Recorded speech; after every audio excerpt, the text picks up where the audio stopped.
यहाँ बाबा विश्वकर्माको मन्दिर बनाइएको छ। अब हामीहरू अचम्मेश्वर गुफातिर जान लाग्दैछौँ। यहाँनिर गुफा रहेछ एउटा, यसरी यो बिचबाट झाडीबाट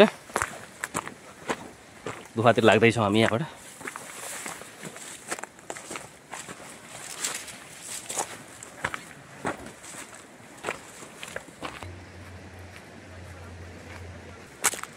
मेरो अचम्मेश्वर गुफातिर लागिरहेका छौँ।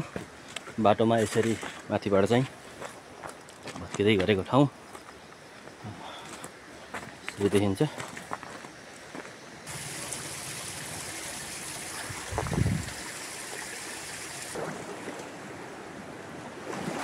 हामी यो अचम्मेश्वर गुफा हेर्न आएको, यहाँनिर आउँदा अचम्मै लाग्यो, किनभने यहाँ वरिपरि अब गुफा जाने जस्तो ठाउँ कतै पनि छैन।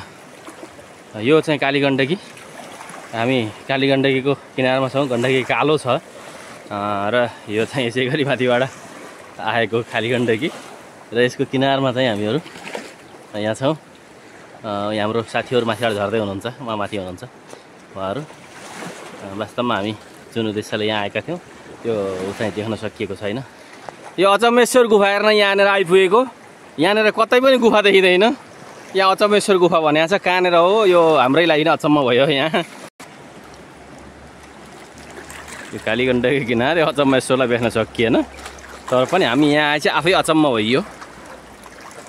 ठिक छ, जोस् त्यहाँबाट यहाँ आउन्जेलसम्मको एउटा रमाइलो यात्रा रह्यो।